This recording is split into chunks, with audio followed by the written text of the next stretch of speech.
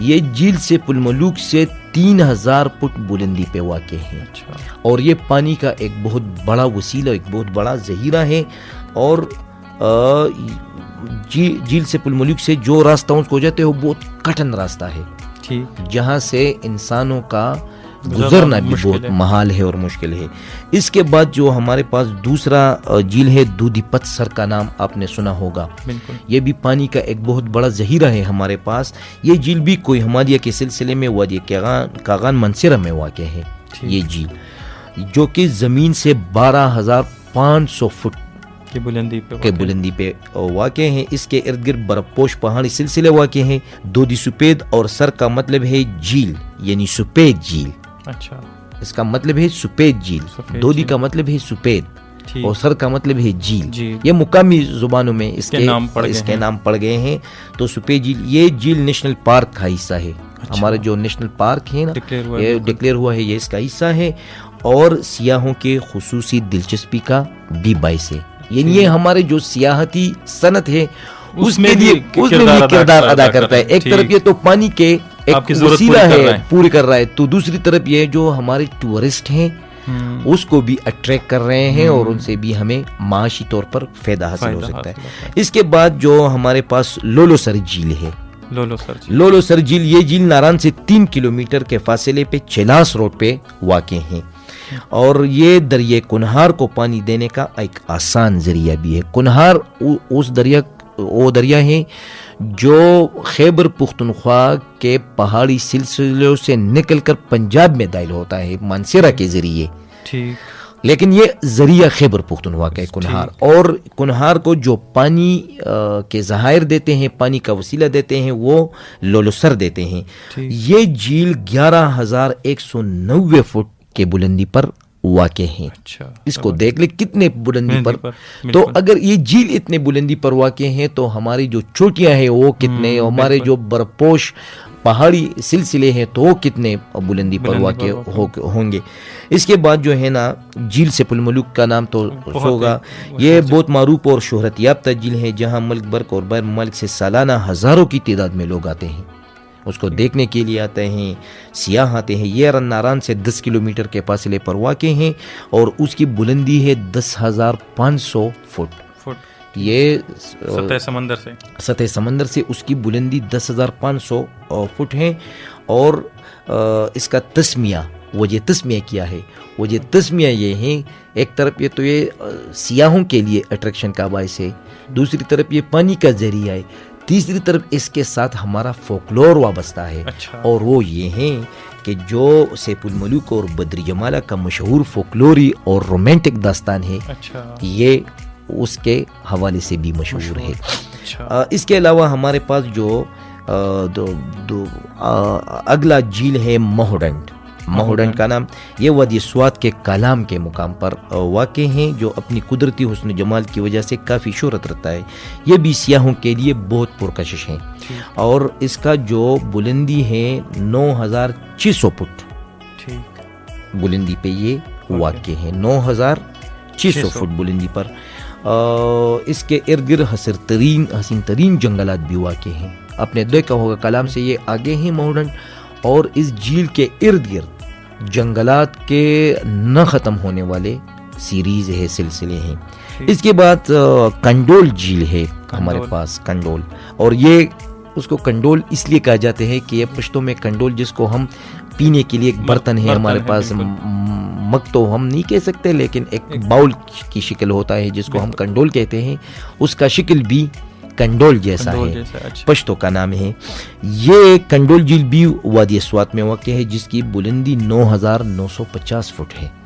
سطح سمندر سے اس کی بلندی 9,950 فٹ ہے اور کالام سے 19 کلومیٹر کے فاصلے پر یہ واقع ہے. یہ بھی جنگلات کے بالکل وسط میں یہ جھیل قائم ہے. اگر آپ ڈرون کیمرے سے اس کا نظارہ کر لے تو میرے سوات کو سوئٹزرلینڈ بھی اس لیے کہا جاتا ہے کہ اگر آپ ڈرون کیمرے سے اس کا نظارہ کر لے ساجد صاحب تو آپ کو یقین نہیں ہوگا کہ یہ بھی کہیں پاکستان یا خیبر پختونخوا کا کوئی مقام ہے.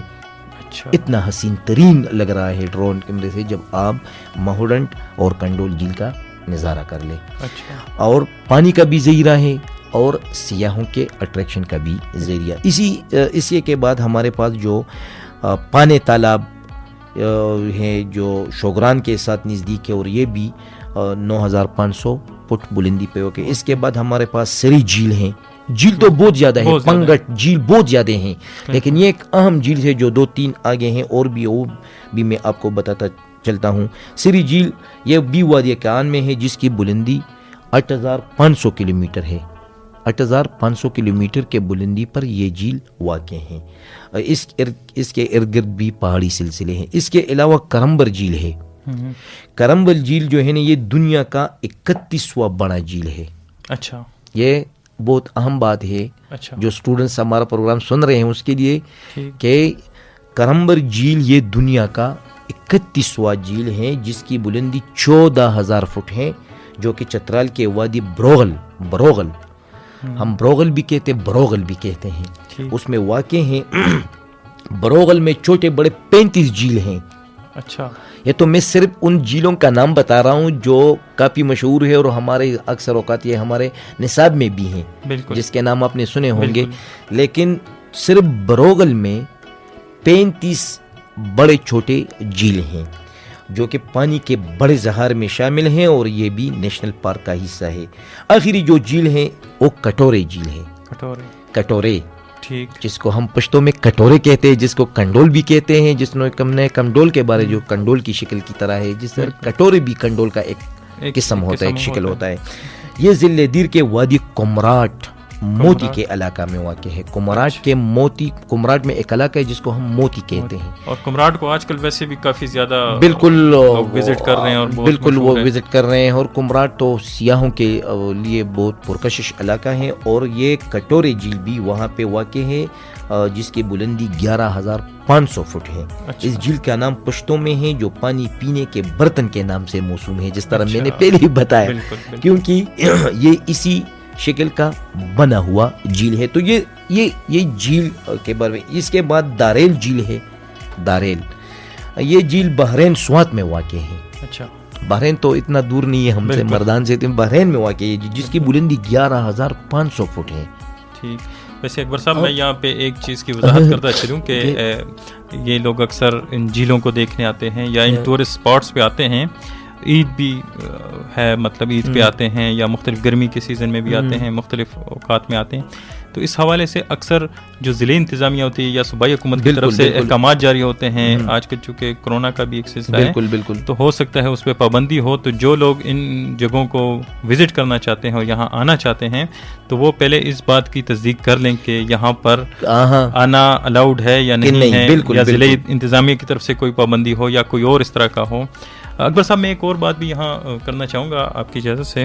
مجھے آپ کی بات کے بیچ میں ایک اور بات بھی یاد آ گئی کہ حکومت کی طرف سے سوات موٹر وے جو بنائی گئی ہے تو میرا خیال ہے اس سے جو لوگ ہمارے جو بھائی پنجاب سے آتے ہیں یا پشاور سے بھی یا ایون مردان سے جو لوگ جانا چاہتے ہیں سوات کی طرف, بحرین کی طرف, کالام کی طرف یا اور اس طرح کے علاقوں میں, تو اس میں سوات موٹر وے بہت زیادہ فائدہ دے سکتی ہے. بالکل. اور ایک بہت اچھا ایک ہے, ٹورزم کا اقدام ہے. ٹورزم کے حوالے سے بھی اور آمد و رفت کے حوالے سے بھی لوگوں کے لیے بہت آسانی پیدا ہوئی ہے. کچھ کام اس میں رہ گئے ہیں یہ وقت کے ساتھ ساتھ بالکل انشاءاللہ, لیکن خاص کر سیاحتی صنعت کے فروغ کے لیے یہ سڑک جو ہے نا جس کو ہم ایکسپریس وے کہتے ہیں وہ ایک اہم کردار ادا کر سکتا ہے.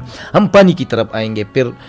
یہ بس میں نے تھوڑا سا بیچ میں اس کے ساتھ تقریباً, کیونکہ آپ جس انداز میں بیان کر رہے ہیں تو لوگوں کا دل کر رہا ہوگا کہ ہم ادھر وزٹ کریں. پریکاشنری میجرمنٹ کے ساتھ جو ہے نا ہمیں, لیکن اس میں کچھ جھیل ایسے ہیں ساجد صاحب کہ ممکن نہیں ہے انسان کو وہاں پہ جانا.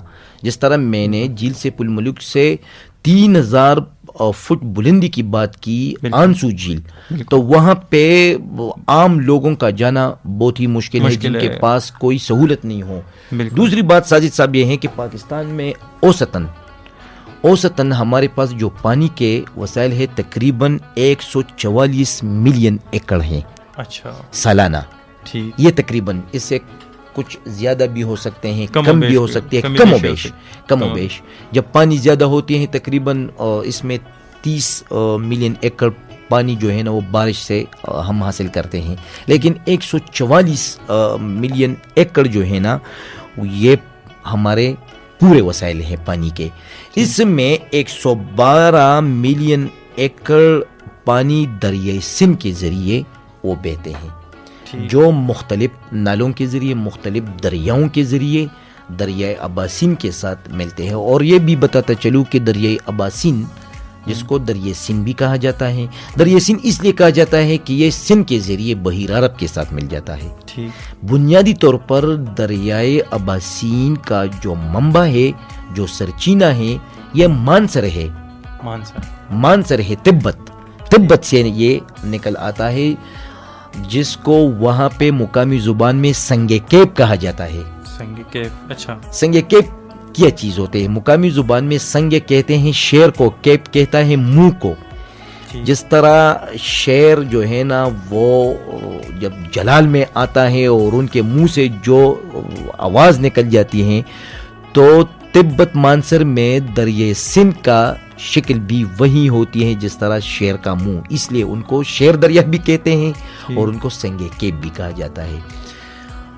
دریائے سندھ کے بہت سارے نام ہیں مقامی زبانوں میں جہاں سے یہ گزرتا ہے, تو اس کو وہ دریائے نیلاب بھی کہا جاتا ہے, لیکن پشتو میں اس کو دریائے اباسین کہا جاتا ہے, یعنی دریاؤں کا باپ, جو تاکوٹ کے ذریعے یہ خیبر پختونخوا میں داخل ہوتا ہے اور پھر یہ تقریباً 3100 کلومیٹر سفر کر کے یہ بحیر عرب میں جا کے مل جاتا ہے, اور یہ دنیا کے 10 بڑے دریاؤں میں ان کا شمار کیا جاتا ہے. ہمارا جو اباسین ہے اس میں دریائے پنچکوڑا, دریائے سوات, دریائے کابل, دریائے جھندی, دریائے گومل, دریائے باڑا, دریائے جوب, دریائے اسی طرح کے دریائے ہارو, اسی طرح کے دریاؤں کے پانی جو ہیں وہ اباسین کے ساتھ مل جاتے ہیں, اور اس سفر میں اباسین جو ہے نا وہ بحیر عرب میں شامل ہو جاتا ہے. تو اس میں زیادہ تر اباسین میں زیادہ تر جو پانی ہے وہ خیبر پختونخوا سے آ کر اس میں شامل ہو جاتے ہیں. جو زیادہ پانی کنٹریبیوٹ ہوتا ہے وہ خیبر پختونخوا سے, بالکل خیبر پختونخوا سے کنٹریبیوٹ ہو جاتے ہیں. ٹھیک. اکبر صاحب, چونکہ یہ ہم آبی وسائل کے حوالے سے گفتگو کر رہے ہیں, اور آپ چونکہ آپ کا تعلق ادب کے ساتھ بھی ہے اور قانون کے ساتھ بھی ہے, تو آپ کا جو ادب کے ساتھ تعلق ہے ہم اس کا فائدہ اٹھاتے ہوئے آپ سے ایک اور سوال بھی کریں گے. مگر معزز سامعین, اکثر آپ نے دیکھا ہوگا کہ آبی وسائل یا مختلف جو ہمارے قدرتی وسائل ہوتے ہیں اس کا ذکر شعر و شاعری میں بھی آتا ہے, تشبیہات کی شکل میں بھی آتا ہے. جیسے احمد ندیم قاسمی کا ایک شعر ہے, کون کہتا ہے کہ موت آئی تو مر جاؤں گا, کون کہتا ہے کہ موت آئی تو مر جاؤں گا, میں تو دریا ہوں سمندر میں اتر جاؤں گا. اور اسی حوالے سے میں چاہوں گا کہ آپ ہمیں بتائیں کہ آبی وسائل کے حوالے سے جو ادب میں جو ذکر ہے, یا ادب میں جو اس کا اگر کوئی اس طرح کی تشبیہ دی گئی ہے یا ذکر کیا گیا ہے, یا یہ جو آبی وسائل تھے یہ کتنا غالب تھے ہمارے ادب کے اوپر, میں چاہتا ہوں کہ اس حوالے سے آپ ہمارے سننے والوں کو کچھ بتائیں. ہمارا جو پشتو لٹریچر ہے یہاں پہ تو تقریباً خیبر پختونخوا میں سب سے بڑا زبان جو ہے نا پشتو ہے, جو کہ 75% تک کے لوگ جو ہے نا وہ پشتو بولتے ہیں. اس کے علاوہ ہند کو ہے, سریکی ہے, 25% دیگر زبانیں بھی ہیں. خیبر پختونخوا میں ٹوٹل جو بولی جانے والی زبانوں کی تعداد 26 ہے, جس میں پشتو سب سے بڑی زیادہ بولی سمجھی جاتی ہے, بالکل 75% جو ہے نا. اس کا مطلب یہ ہے کہ خیبر پختونخوا کا اکثریتی زبان پشتو ہے. ہم جب پشتو لٹریچر کی طرف رجوع کریں گے تو ہمیں پشتو لٹریچر میں 3 قسم کے لٹریچر مل جاتے ہیں, اقسام مل جاتے ہیں. ایک کلاسک لٹریچر, ایک فولکلوری جس کو ہم پوکلور کہتے ہیں, یعنی جس کو ہم اولسی ادب کہتے ہیں, عوامی لٹریچر, اور تیسرا جو ہے وہ ماڈرن لٹریچر, جدید ادب. کلاسک لٹریچر سے لے کر عوامی لٹریچر تک, اور عوامی لٹریچر سے لے کر جدید ادب تک ایسا شاعر نہیں ہوگا, آپ کو نہیں ملے گا جنہوں نے جندی کا ذکر نہیں کیا ہو, جنہوں نے اباسین کا ذکر نہیں کیا ہو, جنہوں نے دریائے سوات کا ذکر, خواہ گدر کا ذکر, جس کو ہم اردو میں پنگٹ کہتے ہیں, گدر, ٹھیک. جس کو ہم پشتو میں اردو میں پنگٹ کہتے ہیں. جھیل کا ذکر، آبشار کا ذکر، چینا کا ذکر، یہ کیوں؟ وجہ کیا ہے؟ وجہ یہ ہے کہ یہ وطن، یہ خطہ، یہ پانی کی سرزمین ہے. بالکل. سال ہا سال قدیم زمانے سے یہاں پہ یہ پانی جو ہے نا، یہ دریاؤں کے شکل میں، پنگٹ کی شکل میں، نہروں کی شکل میں یہ بہتے ہیں اور جا کے اباسین کے ساتھ مل جاتے ہیں. تو اس کا اثر، یہ جو ماحول کا اثر یہ ادب پہ ہوتا ہے.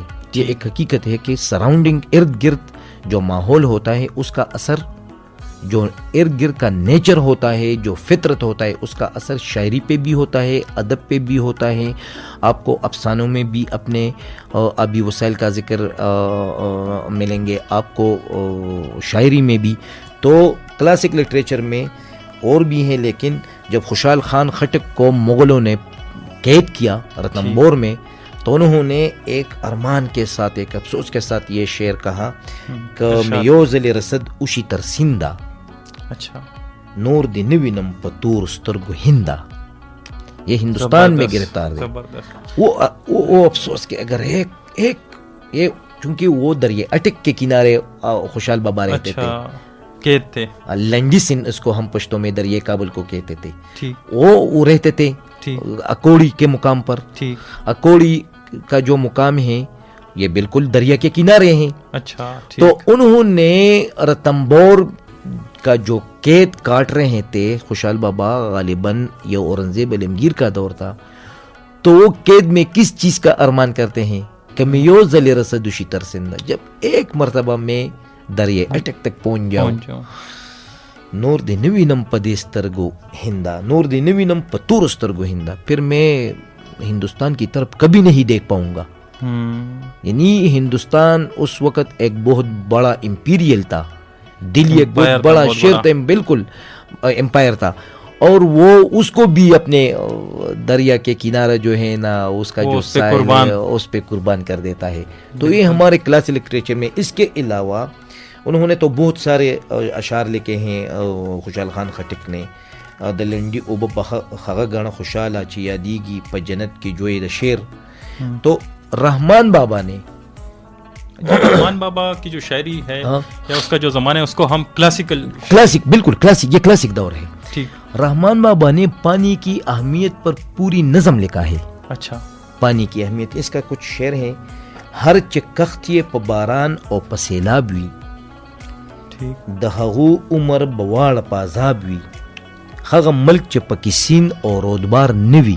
وہ ملک جہاں پہ دریا اور رودبار ہم پنگٹ اکثر گدر یا دریا یا آبی گزرگاہ اس کو ہم کہتے ہیں. خغ ملک چ پکی سین اور رودبار نوی، دہکانان بے ہم خانہ خراب وی. دہکان کھیتی باڑی کرنے والے کو کہتے ہیں کہ اگر جو ملک جہاں پہ کوئی دریا نہ ہو، کوئی رودبار نہ ہو، کوئی آبی گزرگاہ نہ ہو، یوں سمجھ لیجئے کہ یہاں کے جو کھیتی باڑی کرنے والے ہیں، جو کاشار ہیں، وہ سارے خانہ خراب ہوں گے. یہ رحمان بابا نے ایک پورا نظم لکھا ہے. دا اسمان تب استرگی وی خطلے، دا باران لے انتظار بے خواب وی، لکا سوک چے تلویے پکڑی کے، دا ہغی مائی پتور بکباپی، دو بو لڑے رڑے قیمتیا، لرگی لوخی مرداب پا منجلاب وی. یعنی انہوں نے کہا کہ اگر پانی کے ظاہر آپ کے پاس نہ ہو تو پھر آپ آسمان کی طرف دیکھیں گے، بالکل آپ آسمان کی طرف دیکھیں گے، آپ بارش کی منتظر ہوں گے، آپ جو ہے نا سیلاب کے منتظر ہوں گے، اور آپ کی زندگی اجیرن ہوگی، آپ کا زندگی جو ہے نا وہ ٹھیک نہیں ہوگی. تو رحمان بابا نے اس وقت 400 سال پہلے پانی کی اہمیت پہ ایک پورا نظم لکھا. اور کیوں لکھا ہے؟ کیونکہ رحمان بابا کا زندگی جو ہے نا وہ بھی دریائے کابل کے کنارے، بالکل جو ان کا علاقہ تھا، بالکل وہ جو ہے نا نزدیک تھے، دریائے کابل کے ساتھ بھی نزدیک تھے، جندی اور ان کے علاقوں کی پشاور والی پشاور میں وہ رہتے تھے، باڑہ کے ساتھ وہ بھی نزدیک تھے.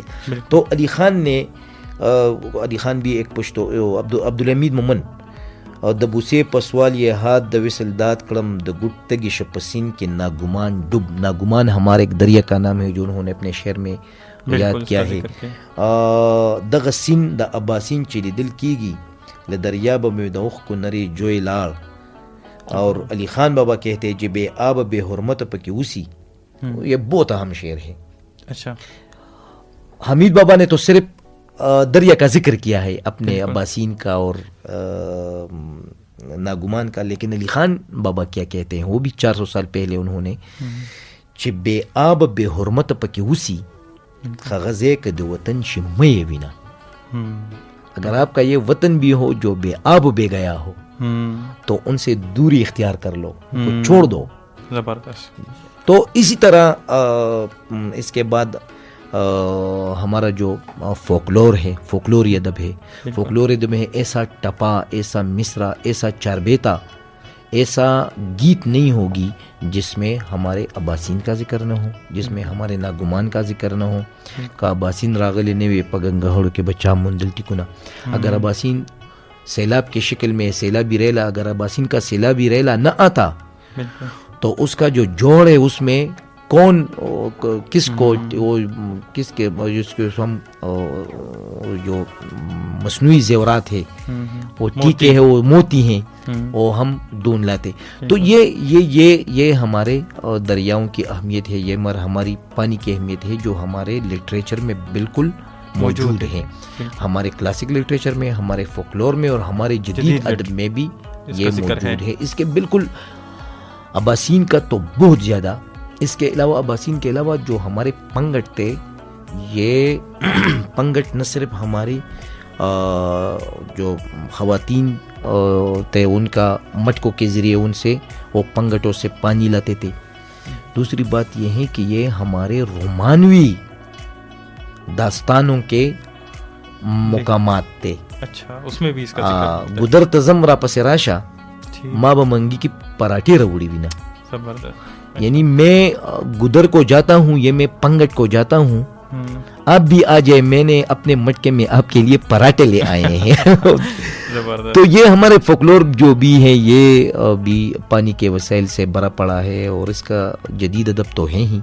تو اس کا مطلب یہ ہے کہ خیبر پختونخوا پاکستان کا وہ خطہ ہے جو پانی سے مالا مال ہے. پانی نہیں, قدرتی وسائل سے بھرپور مالا مال, جس میں آبی وسائل بھی شامل ہیں. جس میں آبی وسائل بھی شامل ہیں. اچھا اکبر ہوتی صاحب, میں چاہوں گا کہ آپ ہمیں یہ بتائیں کہ آپ نے کبھی شعر و شاعری میں اس طرح آبی وسائل کو کبھی زیر بحث لایا ہے؟ بالکل. ابھی تو میرے ساتھ اپنے شعری مجموعہ نہیں ہے, لیکن میں نے بالکل لایا ہے.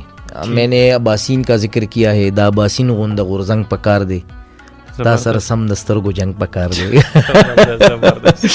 تو میں نے پشتو شاعری میں عباسین کا ذکر کیا ہے, اپنے پنگٹ کا ذکر کیا ہے. مجھے ابھی یاد آ رہے ہیں کہ زی پشیر و پغزل کستائم دا کلپانے گدر برنگ روڑی, یہ میرا ایک شعر ہے کہ میں اپنی شاعری میں اس کا تذکرہ کرتا ہوں تو یہ رنگ لائے گا ہمارا جو کلپانی ہے, ہمارا جو گدر ہے, پنگٹ ہے, بالکل مشہور کالا پانی سے نکلا ہے کلپانی جس کو ہم کہتے ہیں. تو یہ دریائے سوات کا جو جس کو ہم کسوات نیر کہتے ہیں یہ وہی ہیں, تو اس کو ہم کلپانی بھی کہتے ہیں. تو میں نے اپنے شاعری میں بہت ہی ذکر کیا ہے آبی وسائل کا. ٹھیک. معزز سامعین, یہ تھا ہمارا آج کا پروگرام آبی وسائل کے حوالے سے, جس میں ہم نے آبی وسائل کا ذکر کیا, پاکستان میں آبی وسائل کے حوالے سے بات کی, اس کی اہمیت کے حوالے سے بات کی, اور لٹریچر خاص طور پر پشتو لٹریچر میں اس کے ذکر کے حوالے سے بات کی. معزز سامعین, آبی وسائل کے حوالے سے اس پروگرام کا اختتام بدر بشیر صاحب کے اس شعر سے کرنا چاہوں گا. اگر فرصت ملے پانی کی تحریروں کو پڑھ لینا, اگر فرصت ملے پانی کی تحریروں کو پڑھ لینا, ہر ایک دریا ہزاروں سال کا افسانہ لکھتا ہے, ہر ایک دریا ہزاروں سال کا افسانہ لکھتا ہے. خدا حافظ.